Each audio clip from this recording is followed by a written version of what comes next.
Today we're talking about RVing 101.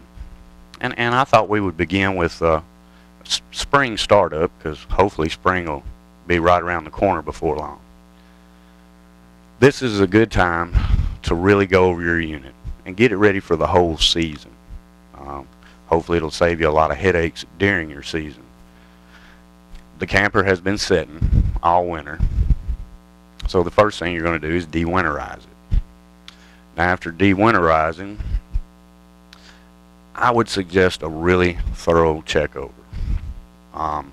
To begin with, it's a really good time to wash it. Start with the roof. Check over your roof real good. Check the die core. It's also a good time to apply a roof cleaner and sealer if it needs it. There's several different types out there. Y'all know the brand that we carry here. I recommend it highly. It does a really good job. And like I say, it's a good time to do that.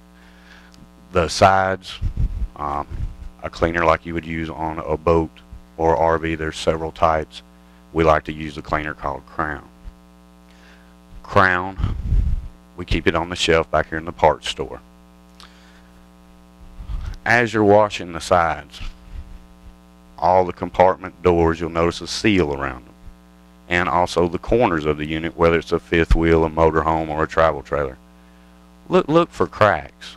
Most of those are sealed in with silicone or camper putty. What you want to do is use 100% silicone if you see a crack around your front compartment door or around the top of a window. Any place like that, what you want to do is stop water from entering the unit. Everybody that's got a camper knows that what water damage can do to one. Like I say, when you're washing it, do a close inspection of that. Note where you find any spots. When it dries, then apply the silicone where needed on the sides. The top, die core, unless you have a metal roof or a fiberglass roof. And if you do, there's several different products for that too, similar to die core. After you have went around the outside, check the body. The next thing is probably one of the most important things is your tires. It's the only thing between the camper and the ground. You know the rule, if they're 5 years older, get a new set if possible. Check for dry rot. Every spring I would. Dry rot, a lot of people look on the sidewalls of the tires. Look between the treads. That's where dry rot starts. That's when you see somebody that has a blowout from a dry rot, you'll see the tire tread laying in the road. It's when the tread actually separates. But look between the tread for dry rot. Also check the pounds. Make sure that they're the cold PSI. That's what's recommended for the tire. And again, if they're 5 years old or past the date, get a new set. Now that the outside, you went around that thoroughly, the inside is where you need to go next. So most of us, as you're getting ready for a camping trip, are going to have the unit at your house. Plug the unit up if possible. Get your battery if you've stored it in your garage, or if you've left it in the camper over the winter. Check the battery. Make sure it's not swollen or that it hadn't froze over the winter time. Make sure you've got a good battery for the season. Plug the unit up. I like to cut all the exterior lights on. Make sure that all my lights on the outside that are working. Porch lights, everybody's probably got some scare lights and things like that. Inside the unit, I like to cut all my lights on at once. Put a pull on the converter. Make sure that the converter is going to operate correctly. That's one way to do that. I don't like running the air conditioners off a 15 amp plug. If you can get a camper plug, actual 30 or 50 amp put in at your house, it's a lot better. But at home, the 15 amp will work. You can run your air conditioner just for a little bit to test it. I wouldn't recommend turning on anything else while it's on, because you're only on 15 amps. The AC is going to need about 13. But we all want to make sure our AC is working. Clean the filters in the AC. And I would recommend, depending on where you camp, to have the coils cleaned, or clean the coils yourself at least once every 2 years. If you're camping in a really, really dusty place, It's not going to hurt to have that done once a year. That will really help the life of your air conditioner. The next thing is to check the furnace. Fire it up. Basically, you want to fire up all the appliances and let them run one at a time. Make sure they're functioning right and correctly. Last thing you want to do is head out camping and it gets down to 42 degrees the first night and the furnace won't come on. Check for dirt daubers on your refrigerators, on your furnace, and your hot water heater. The water system. I like to start by filling my fresh water tank every spring. That way, I hardly ever use mine. But at least you're going to keep using it. You want to keep it fresh. So in the springtime, fill that up. Then I like to use that water, turn on the 12-volt water pump, and go through and run. I usually like to run that whole tank out. Just turn on the kitchen sink, maybe open up the commode and let it run. Make sure the water pump's going to function correctly. And I like to recycle the water, so that kind of tests two things. That'll give you an opportunity to make sure that your monitors are reading correctly before you head out. It's a good time to put some extra cleaners in the tanks, fresh tabs in the fresh tank, digester in the black tank, and there's even some gray water tank additives. In the gray tank and the black tank both, I like to use NewGen. It's a really good product. Anybody that's used it, I think that's pretty much all they use now. Check around the windows on the inside. See if there's any water damage that might occur over the winter. Temperature change, things contract and expand. During the winter time, the camper will absorb a lot of humidity and water. You may notice some of the cabinetry may have expanded. The doors may not function right. But as I said, it's a really good time to just check everything so that your first camping trip is not going to be a hassle. And if you can do that at your house, most things you can do. You obviously can't dump your black tank there, or most people can. Some of you winterize yourself. When you de-winterize, the materials that go into the tank will be fine until you go to your first campsite and dump then. I'll just stop there and ask, is there any questions about an RV startup for the spring?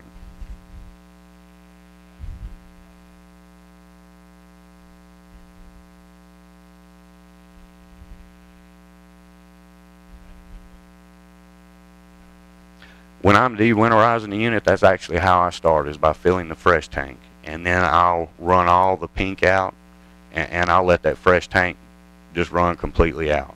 And then I'll switch over to the city side and do the same thing. It kind of gives a good thorough flush of the whole piping system, after it's been sitting all winter. Again, on the fresh tank, the fresh tabs, there's some liquids too you can pour in for the first year. The plugs on those have a screen in the bottom of the tank, so there's no critters going to get up in there or anything like that. But after setting, there's a little bit of water that's going to be sitting in there all winter, and it kind of disperses it and gets it out of there. Your hot water heater, be sure and test it on gas, and if you're at home, electric. You can do that off your home plug if nothing else is on. Again, keep in mind your amperage. The hot water heaters on electric are about 10 amps. So plugged in to a 15 amp outlet, your converter takes about 2 amps, so don't cut anything on. But you can test this stuff individually at home. And if you run into anything major, call up here to one of the service writers or wherever you deal regularly and tell them the issue. A lot of times it can be something simple as a spider web in a burner. That's very easy to fix yourself. 2 screws and 10 minutes. Those issues there you'll run into during springtime. Start up. And like I say, hopefully if you happen to run anything, that's where you're going to find it. And it's a lot cheaper to find it at home with your local dealership than it is out on the road.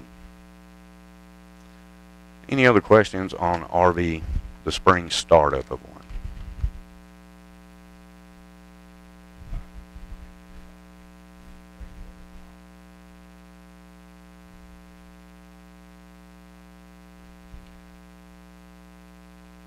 Yeah, yeah. Most things like the 12-volt motors, most of them have an inline fuse somewhere, even the tongue jacks. And for those of you that have an electric tongue jack, make sure that works too. That can be a pain when that goes out. But yeah, in the freshwater pump, also check for water leaks around it. Especially if you didn't winterize. Some people opt to blow the unit out with air. And on the suction side of the pump, there's always some water or something. So if you know, there's a chance that the side of the pump could be cracked, or that little filter. See that happen a lot.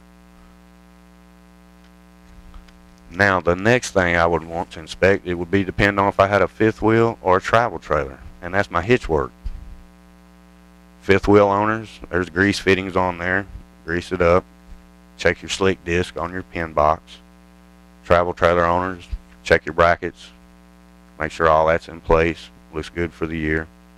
You know, with your brackets on the frame, they will do a little walking. So it's a good time to look at your hitch work. You know, that's what holds the vehicle and the camper together. Motor home owners that drag cars, your tow bar, check your systems. Plug the car up, make sure everything's going to work correctly before you take off. Well, let's get into carrying the camper out then. And that'll really depend on how you use your camper. Every camping trip's going to begin at home planning it. And that's what can make a trip a lot of fun. Some people really plan out every detail. Some say I'm headed east. That totally depends on your style of camping and where you go. I would recommend getting the unit 1 to 2 days before the trip. Get it to your house if you don't keep it at your house. That's a good time to plug it up. Start getting ready for the trip. How you prep will depend on if it's a long haul or a short haul, if you've got to carry water in or not. As far as carrying water, for a long haul, the more water you carry, the more gas you're going to burn. Although I do like to carry about 10 or 15 gallons in the fresh tank. Reason being, most travel trailers, even fifth wheels, have an access to the bathroom. You got a bathroom anytime you need it when you're traveling. All you got to do is pull over. And most of the time you can access the kitchen too at a pullover park. That's about the amount of water I like to carry, just because of the gas factor. Always check your LP tanks. That can get you in a bind. A 30-pound tank, which is a taller tank, and you see the little 20-pound tanks which come with barbecue grills. The 20-pound tanks weigh 38 pounds when they're full. So if you got a home scale, that's one way to check and tell if you've got a full tank, or you know how much weight you have. The 30-pound tanks weigh 55 pounds full. Any questions on your LP system, on filling them? Motorhome owners, you'll have a gauge on a tank that will show about how full you are. As far as other cylinders, I know of no accurate gauge. They make a sticker that peels on the side you can pour water on, and that one's probably as close as you're going to get to one actually giving you how much actual liquid's in the tank.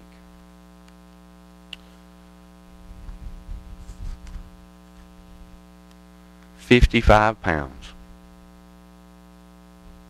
Yes, ma'am.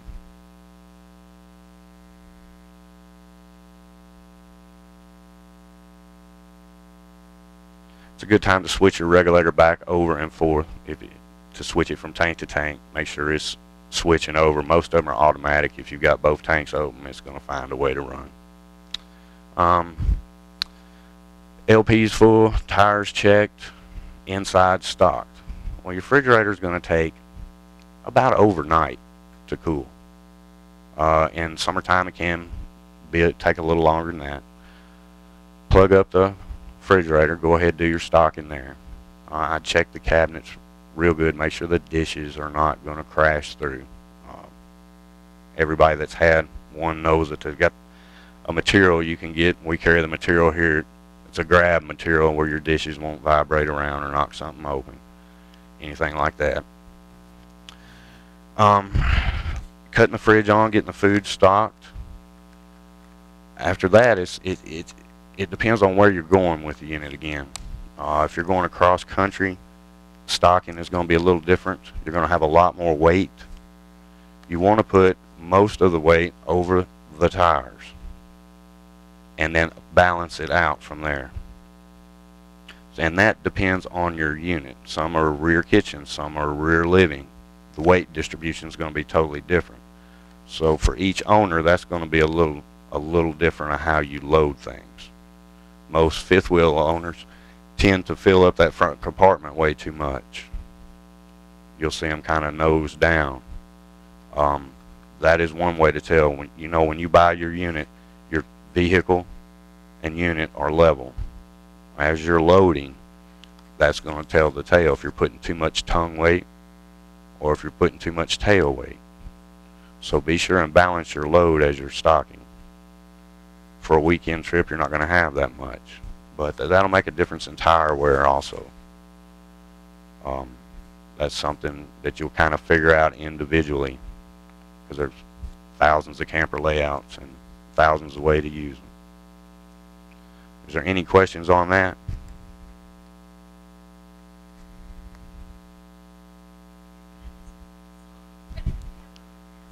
Okay, all right. All right, that is basically, if you've done your spring startup, you bring the unit in from the last camping trip, bring it to the house, plug it up, go over everything with a little common sense. Fire up the refrigerator. If you see the filter in the air conditioner is really dusty after 4 camping trips, change that out again. Most of those are washable. But before every trip, the planning of the trip, where you're going, that's the key. And a good way to find that out is as you start in your travels and what you like to do, you'll meet other campers that are in that same group, and you'll learn a whole lot from them. The best thing is to be prepared. So now that you've got your food and all that kind of stuff, you're going to head out camping. Your camper should be equipped with some items that you will need at most campgrounds. I like to carry adapters. If you have a 30 amp camper, I still like to have a 50 amp to a 30 amp adapter. A lot of parks only have 50 amp plug-ins. So if you've got a 30 amp camper, you don't have to worry about it. And then if you've got a 30 amp, again, I like a 15, 30 to a 15. On the electrical, it's nice to have a 25 or a 50-foot extension cord. That will pretty much ensure wherever you're at, you're going to be able to reach the plug-in. Most campers have a 25 to 30-foot cord with them. You also are going to need some chocks for between the tires to stop the movement. Blocks of wood work great. There's all different kinds of methods for chalking the campers. We have several types back here. All are good. They've got some that are real easy now that level and chalk basically at the same time. You need to make sure you have that. I like to keep and would recommend carry you some pads. They can be wood blocks, concrete. They're just heavy. The little 4-pack of plastic pads are nice for your stabilizer jacks to set on. For your water system, you want to make sure that you have a pressure regulator valve and a freshwater drinking hose. A 50-foot hose will pretty much get you to any hookup you're going to need. And be sure and get a freshwater drinking hose. Garden hoses have lead in the plastic is what I've been told. And I know we've all drank out of them as kids, but it makes a difference.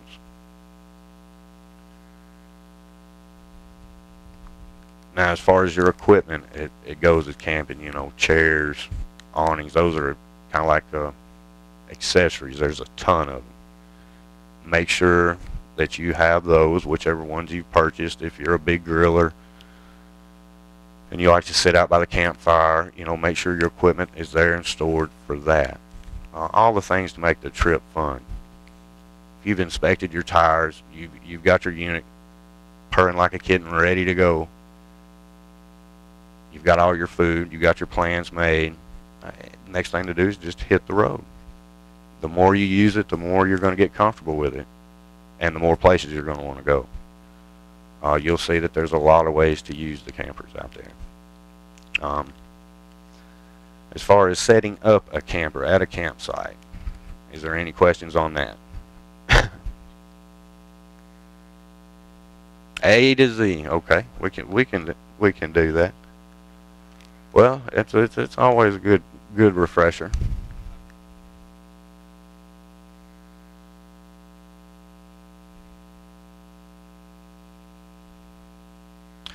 That is an equalization hitch.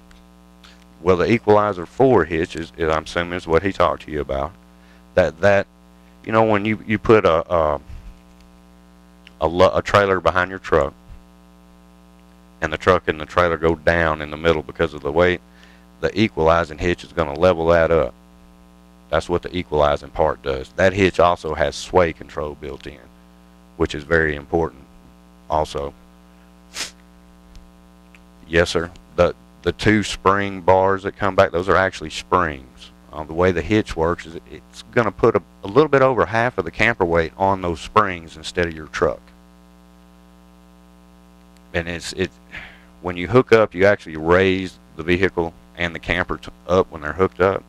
You slide the springs in place, then you let the weight down, and that's what keeps everything level. And when you're at highway speeds, a lot of people that have pulled will tell you this: at highway speeds, you want to be level.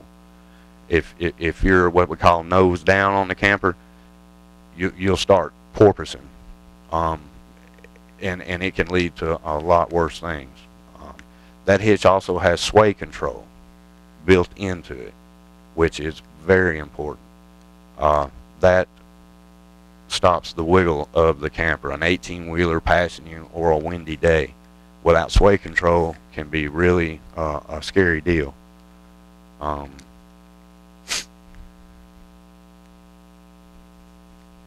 Yes, sir. Yes, sir. And you can lose one, but there's several different hitch types. That's a very good hitch.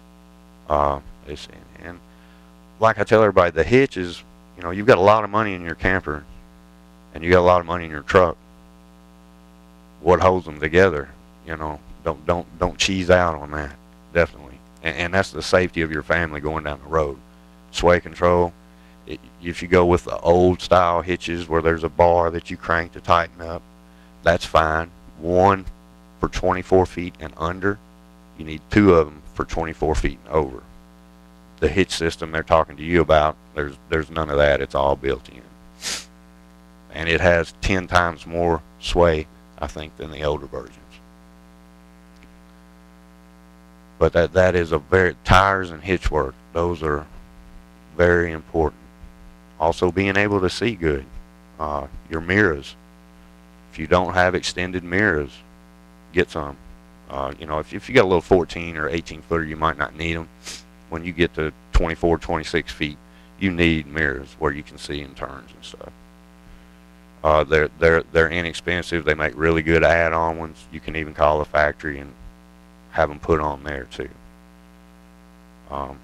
But like I say, the tires and the hitch work and the driver being comfortable behind the wheel, it is definitely at the top of the list.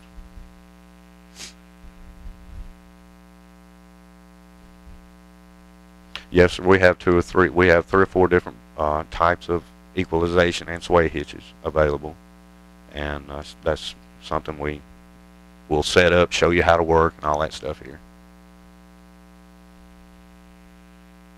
Brake control system. Yes, sir, we use CURT digital brake control here. It's a really easy brake control. It reads from 0 to 10, 10 being applying the most amount of brake toward the camper, and it's timed in with your brake pedal, so there's no gadgets to pull or anything like that. Yes, sir. You really shouldn't ever need it. I mean, some of the more experienced ones, I guess, coming down through the mountains might just bump the trailer brakes, but I like to let the truck stop the truck and let the camper stop the camper. When I set a brake control, I try to balance it out, because you know what your vehicle feels like daily driving. Well, when you put your camper back there, you want it to stop that same way. Now, if you're one of the drivers that waits from here to that umbrella to stop from 50 miles an hour, you know it's not going to make a difference. You have to think about the weight behind you.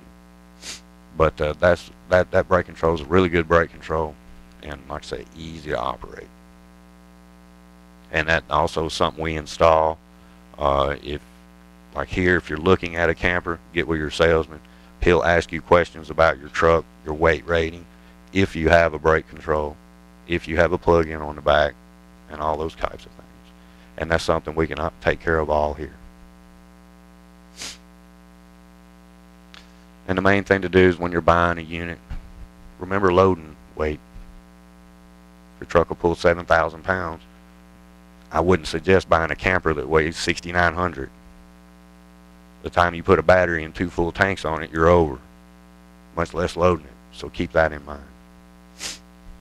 And most of us that's been around campers, it involves trading a truck, then trading a camper, and then trading a truck, and then trading a camper. It just depends on how you grow. Well, that depends. We have some people that really love the smaller campers. They travel a lot more.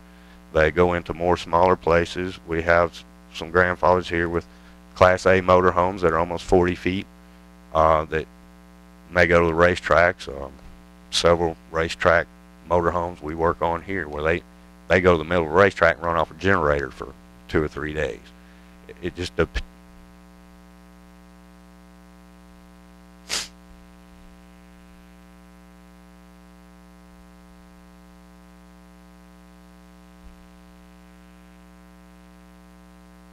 You looking for a fifth wheel?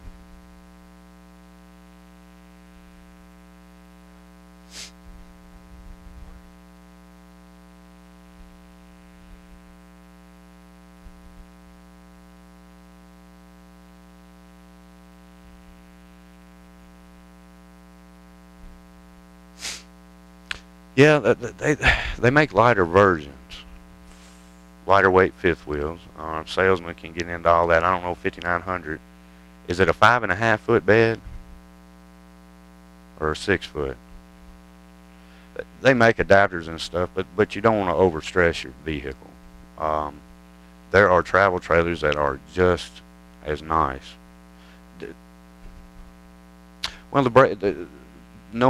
it's with the brake control system, like I was talking about balancing it out earlier, the camper's going to stop itself. It has four brakes on it. What you're looking at, I'm sure, is tandem axle. It's going to stop itself. The numbers on that brake control, we can apply more voltage to the brakes until that balances out to where the camper's stopping itself. When you get into lightweight campers, remember they're lightweight for a reason. That's so vehicles can pull them, but they have to cut corners somewhere because of weight. So they try to develop more advanced materials and use less of them. So keep that in mind when getting an X-Lite or something. If you're one of those that goes to the Smoky Mountains and is going to beat the thing up, or go to Alaska, I really wouldn't recommend an X-Lite of any type.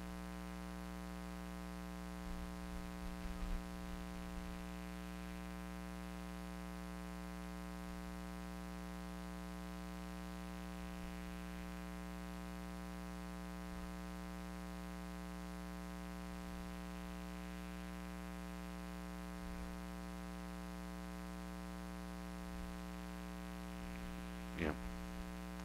Okay. Well, we can arrange that. No problem there. But the travel trailer with the hitch you're talking about is I don't like for somebody to start out camping too big. You don't want to go too small either. The travel trailer, I would recommend starting out with something easy to use. That, like for instance, we have a 273 bunkhouse, which if you have grandkids or 2 kids or something, is a great unit. It's a good unit to start out in and learn things, and it's a good unit to keep up for about 2 years and trade in, and more than likely you'll get what you gave for it or more. Yeah, and it depends on if, see, I have a rear living. I got no use for bunkhouse, you know.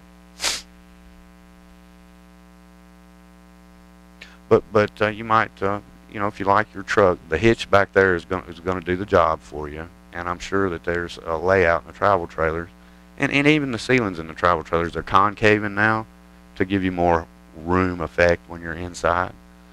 But we have plenty of salesmen here that can get you to something that's going to work for you.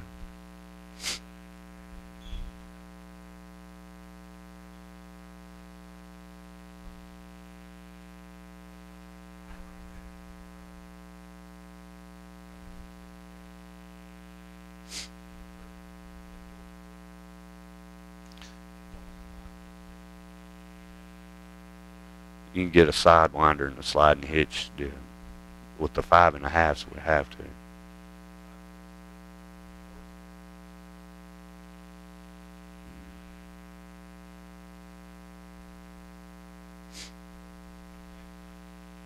So I'm wondering. I think he's got a 5.5-foot bed because we have to go with a sidewinder and there's a hitch system for that. If you really want to look at a fifth wheel, but keep.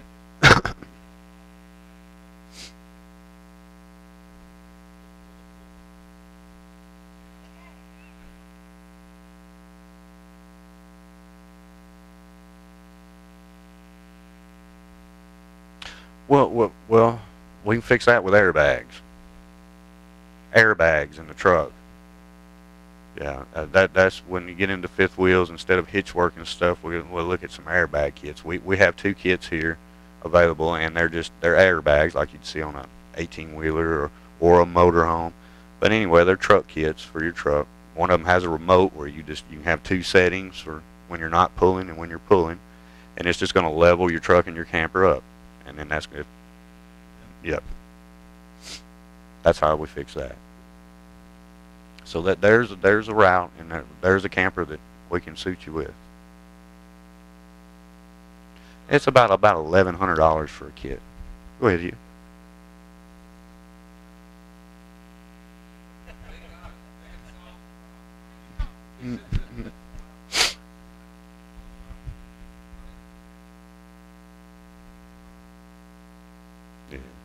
Now, our salesmen here, during their meetings, should be really thorough about that, and get with whichever sale. Have you already started dealing with a salesman?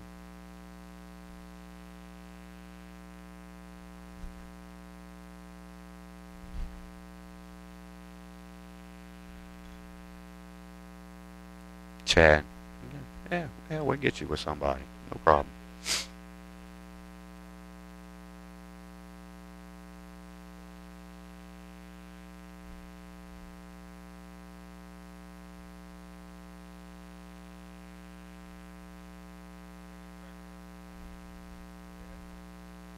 No, they're trying to decide.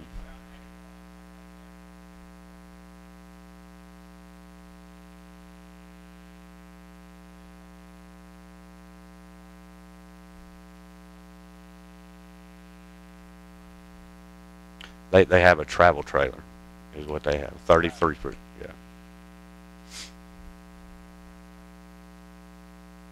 Yeah. He has the hitch that we're talking about. That's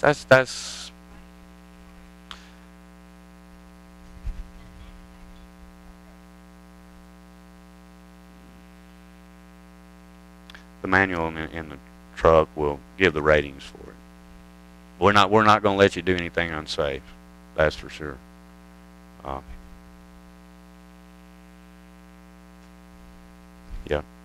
Yeah.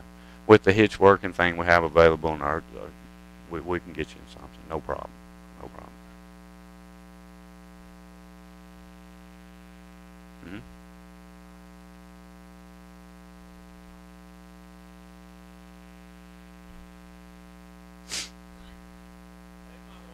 They might want you to upgrade a truck.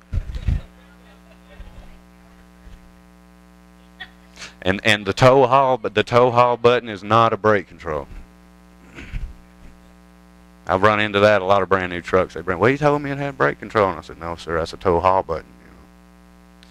But that there is something for every vehicle out there, and it depends on the camper and how you know.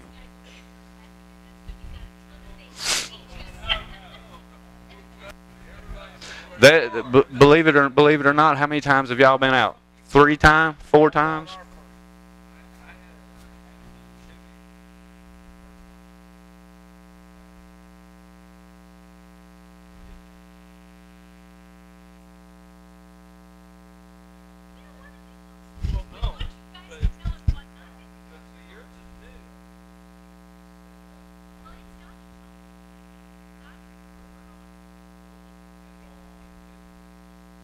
We'll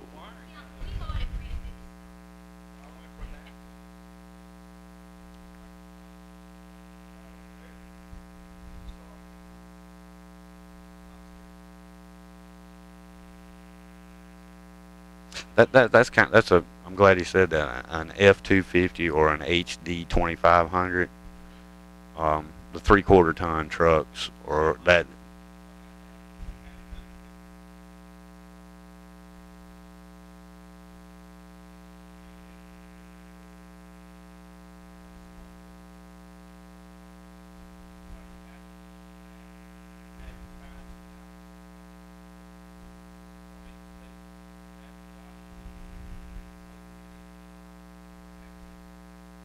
Yeah, at 3/4 ton trucks, even with travel truck, it gives you a little more oomph.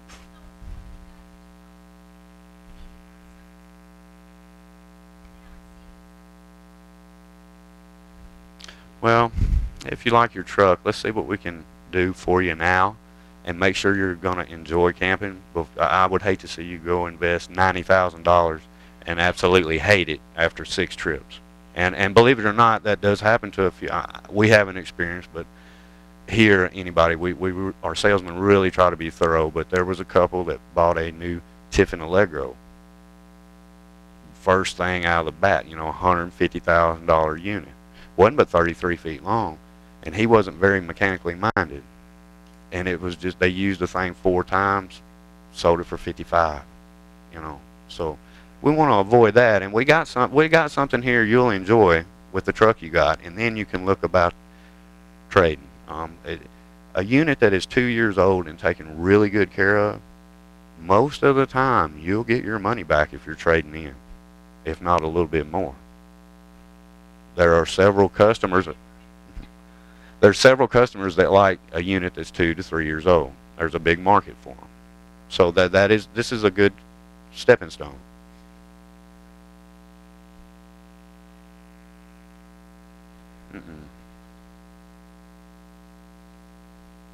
Mm-mm. For instance, we had a couple buy a Clipper.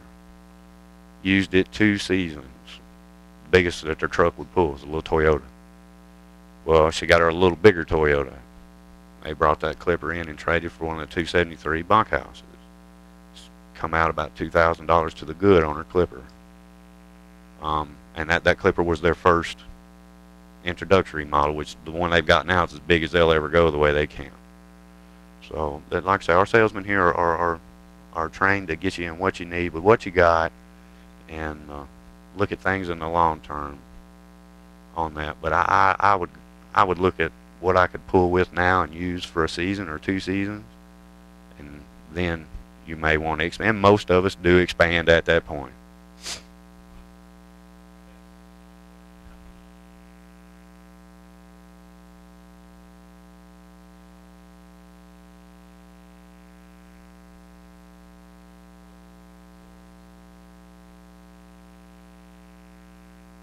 He took immaculate care. What was your other one? A 7 or an 8?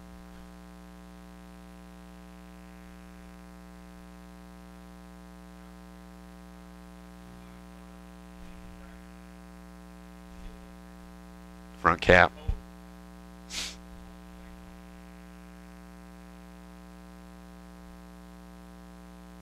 And that was a '07, '08. Was it that? I know it was a shame, but the front cap is no longer made or available.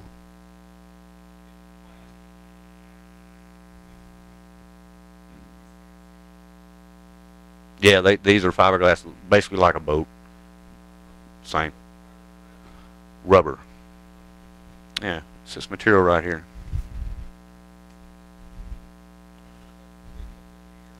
It's a good idea to treat it every year. Well, that's for washing the unit. Protec is what we like to clean the roof with. The roof is where all the black streaks start. That's where they come from, is the roof. You'll see a campers with black streaks on the side. It comes from the roof.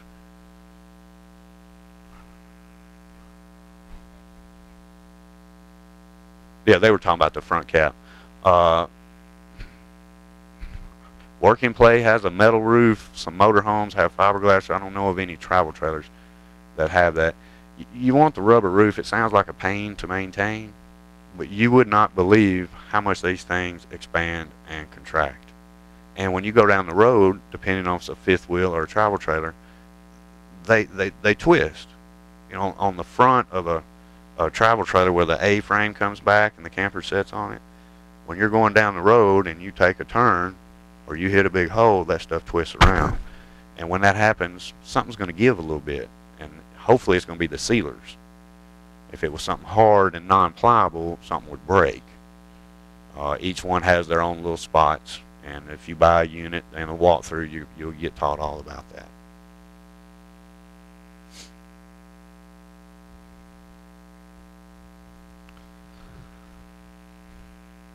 Yes, sir. Yes, sir. Yes, sir.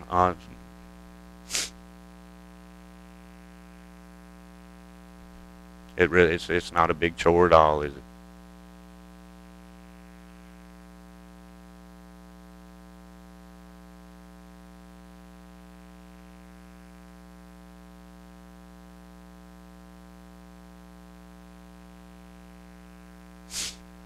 And you probably got enough to do it again, don't you? Yeah, yeah. It's a really good idea too. Besides the twisting and turning, the other thing that gets the roof is the UV rays. Everything that's on the roof. You'll see some of these newer ones, how they're going to black. The black plastic's not supposed to get affected as quick as the white plastic. Well, the roof, the sun does the same thing. It'll start cooking that roof and the die core, and it'll cause cracks. And the second part of that Protect All kit is a UV protectant. That's what's the key. I don't know.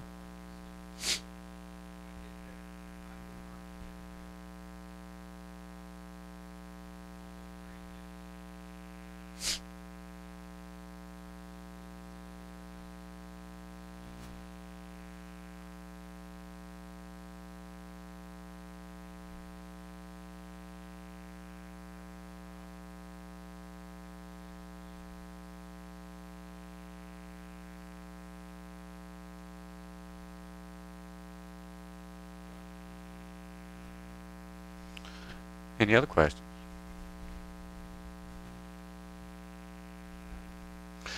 Was there any other questions on planning a camping trip? Online, there's a ton of information, and so there's even sheets you can print off, and it depends on how meticulous you want to be with it. Main thing is to check everything before you leave the house. Stock it the night before. You'd hate to put all your food in there first thing in the morning and head out for the mountains. Get to the other end, the refrigerator never did work. You know, that's the main thing. And if you've got a newer one and it's still under warranty, use it as much as you can. That way, if there is any issues, they're going to take care of it. Because there is a lot of components. I mean, it's just so many to think of. The only other thing I can think of is to protect yourself from some of those things. Guys, you've heard me say it 100 times, dauber screens. Get them. Save you a lot of money. They make them for the hot water heater, the furnace, and the refrigerator. Man, there's a ton of accessories that do a lot more than just accessorize. But dauber screens are great investments. Save you some headaches. Max air covers. Also. All right. Well, if there's not any other questions, we'll just kind of talk amongst ourselves and we'll try to answer anything you might want to know.